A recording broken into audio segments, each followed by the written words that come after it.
যখন আল্লাহ তার বান্দাকে প্রিয় জিনিস দিতে চান তখন কিছু আলামত বা নিশানি প্রকাশ পায়। তিনি এমন কাদের জন্য মজেজা ঘটান আর তাদের প্রিয় জিনিস দেন, আর কাদের উপর অসন্তুষ্ট হন এবং তার রহমতের দরজা বন্ধ করে দেন। যারা সবর করে ও তাওয়াক্কুল রাখে রবের প্রতি, তাদের দোয়া কখনোই মিস হবে না। আর যারা দোয়া কবুল হচ্ছে না বলে রবের থেকে মুখ ফিরিয়ে নিচ্ছেন, রব তাদের প্রতি নারাজ হয়ে যায়।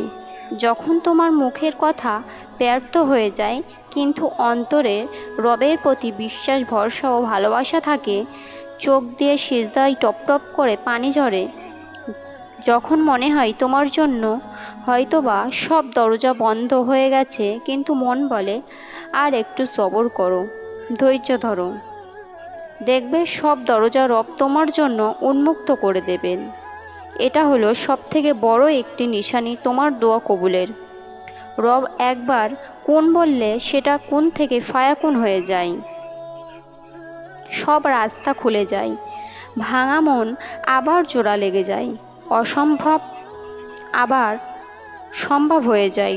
রবের কাছে অসম্ভব বলে কিছু হয় না। যখন আল্লাহর কাছে তুমি হেদায়েতের জন্য দোয়া করো তখন আল্লাহ সবচেয়ে খুশি হয়ে যান এবং রাজি হয়ে যান। তাকদীর বা ভাগ্য এই দোয়ার মাধ্যমে বদলাতে পারে।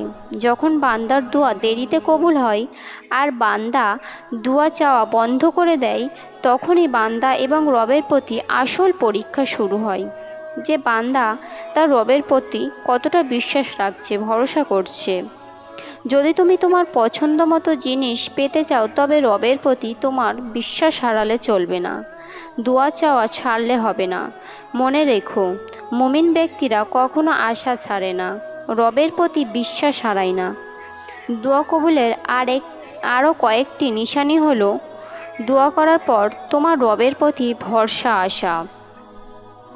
দোয়া করার পর অনেকেই মনে করে হয়তো আমার এই দোয়াটা কবুল হবে না, কিন্তু এরকম মনে করলে হবে না। রবের প্রতি ভরসা রাখতে হবে যে না, রব তোমার দোয়া কবুল করবেনই করবেন, এবং আল্লাহর প্রতি ভালো ধারণা রাখা, কারণ তুমি রবের প্রতি যেমন ধারণা করবে রবও তোমার প্রতি সেরকম ধারণা করবে। কারণ আল্লাহ তাআলা মানুষের অন্তর দেখে দোয়া কবুল করেন। তাই তুমি চেষ্টা করবে এই ধারণাগুলি তোমার মধ্যে না থাকলেও তুমি তোমার মনে আনার চেষ্টা করবে। ইনশাআল্লাহ তুমি চেষ্টা করবে যেন তোমার রবের প্রতি বিশ্বাস, ভরসা এবং ভালোবাসা, ভালো ধারণা এগুলো থাকে, তাহলে তোমার দোয়া খুব শীঘ্রই কবুল হবে ইনশাআল্লাহ।